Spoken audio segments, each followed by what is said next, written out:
তো এইবাৰ কিন্তু বাই ইলেকশ্যন যিহেতু ইয়াত কোনোবা দলে জিকিবৰ কাৰণে খেলিব বুলি মই আশা নকৰোঁ। নহওক আমি একেবাৰে নিষ্ঠাৰে ইয়াত আগভাগ ল'ম আৰু এই প্ৰতিদ্বন্দ্বিতাটো খুব চিৰিয়াছলি লৈ পেলাই আমাৰ যিটো মাৰ্জিনটো 1 লাখতকৈ অধিক মাৰ্জিনত জিকিবৰ কাৰণে আমি চেষ্টা চলাম। উপনিৰ্বাচন হ'বলৈ গৈ আছে, দিন তাৰিখ ঘোষণা হৈছে আৰু 13 তাৰিখ নৱেম্বৰত ইয়াৰ নিৰ্বাচন অনুষ্ঠিত হ'ব।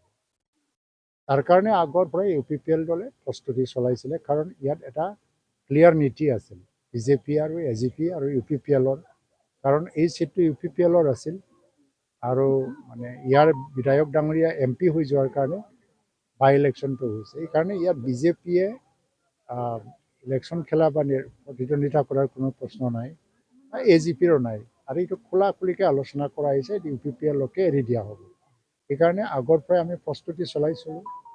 এতিয়া বিজেপি জিলা সমিতি, AGP জিলা সমিতি, UPPL জিলা সমিতি, বুথ লেভেল সমিতি, এইবিলাকত তিনিটা দলৰে মিলি পেলাই আমি ইতিমধ্যে 2-3বাৰ আলোচনা আমি কৰিছোঁ। আৰু সেইদিনা মুখ্যমন্ত্ৰী BGRত আহি বঙাইগাঁও ৰিফাইনাৰী গেছ অডিটৰিয়ামত আহি সকলো দলৰ নেতা সকলোকে এটা নিষ্ঠাৰে কাম কৰিবলৈ কৈছে। আমি ইলেকশ্যনটো জিকিম নিশ্চিতলি, কিন্তু জিকাটো ডাঙৰ কথা নহয়। কিন্তু এই এনেধৰণৰ বাই ইলেকশ্যন য'ত আমাৰ দিছপুৰত আমাৰে চৰকাৰ আছে আৰু কোকৰাঝাৰত আমাৰ চৰকাৰ আছে, তেনেকুৱা ইলেকশ্যনত জিকাৰ মাৰ্জিনটোৱে ডাঙৰ কথা। কিমান মাৰ্জিনত আমি জিকিম? হয়, 21 চনত আমি প্ৰায় 96,000 ভোট পাইছিলোঁ আৰু প্ৰায় 31,000 ভোটৰ ব্যৱধানত জিকিব পাৰিছিলোঁ। কিন্তু আমাৰ সমষ্টি নিৰ্ধাৰণৰ প্ৰক্ৰিয়া আহি গ'ল, সমষ্টি ভাগ হৈ গ'ল। তেনে ক্ষেত্ৰত হয়তোবা যোৱা MP ইলেকশ্যনত ইয়াত আমি জিকা মাৰ্জিনটো অলপমান কমিছে। আৰু ই কমাটো ভোট কমাটো বুজা নাই, কিছুমান এৰিয়া আমাৰ পৰা গুচি গ'ল, চিডলিৰ পৰা কিছুমান এৰিয়া নতুনকৈ আহিলে, তাত আমি ভোট ইকুৱেশ্যনটো আমি ভালকৈ কৰিব পৰা নাছিলোঁ।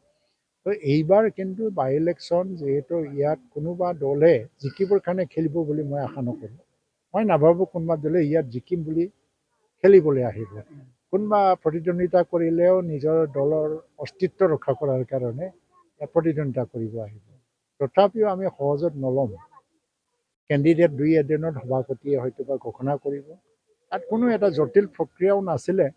সভাপতিয়ে যাক ইচ্ছা কৰে বা আমাৰ দলীয় শীৰ্ষ নেতাসকলে যাক ইচ্ছা কৰে তাক দিলেও মানুহে ইয়াত প্ৰতিবাদ কৰিব লগা একো নাই। তো যিয়ে নহওক এটা প্ৰক্ৰিয়াৰ মাধ্যমত হয়তো সভাপতিয়ে 2-এদিনত ঘোষণা কৰিব। মই ভাবোঁ এই নিৰ্বাচন যিয়ে নহওক আমি একেবাৰে নিষ্ঠাৰে ইয়াত আগভাগ ল'ম আৰু এই প্ৰতিদ্বন্দ্বিতাটো খুব চিৰিয়াছলি লৈ পেলাই আমাৰ যিটো মাৰ্জিনটো 1 লাখতকৈ অধিক মাৰ্জিনত জিকিবৰ কাৰণে আমি চেষ্টা চলাম। আচ্ছা, 3জনেৰ নাম উঠি আহিছে, নিৰ্মল কুমাৰ ব্ৰহ্ম, চন্দন ব্ৰহ্ম আৰু চাংগ্ৰাম ব্ৰহ্ম। ইয়াত মই মন্তব্য নকৰোঁ, কাৰণ এইটো সভাপতিৰ ডিছক্ৰিশ্যনাৰী পাৱাৰ, তেখেতে ঘোষণা কৰিব। কিন্তু নাম উঠিব পাৰে এটা চৰ্চাত, কিন্তু এনেকৈ এটা কিবা নাই যে কোনোবা নাপালে যে নহ'ব, এনেকুৱা কোনো লবি নাই।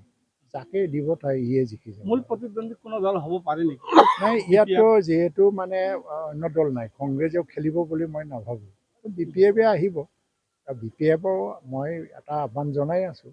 এইটো বাই ইলেকশ্যনৰ কাৰণে তেওঁলোকে আজি এটা ভাল পৰিৱেশটো ৰক্ষা কৰিব লাগে, সদ্ভাৱ লৈয়ে খেলক, ফ্ৰেণ্ডলি মেটছ হিচাপে খেলক, সেইটোকে মই আহ্বান জনাইছোঁ। শত্ৰু হিচাপে নহয়, কিন্তু এটা ফ্ৰেণ্ডলি মেটছ হিচাপে আমি এইটো ল'ব লাগে। আৰু ইলেকশ্যনটো পাৰ হৈ যাক, আৰু যেতিয়া 25ৰ ইলেকশ্যন আহিব, আকৌ 26ৰ ইলেকশ্যন আহিব, সেই সময়ত ৰাজনৈতিক পৰিৱেশটো কি হয় এইটো চবেই দেখা পাব। ঠিক আছে।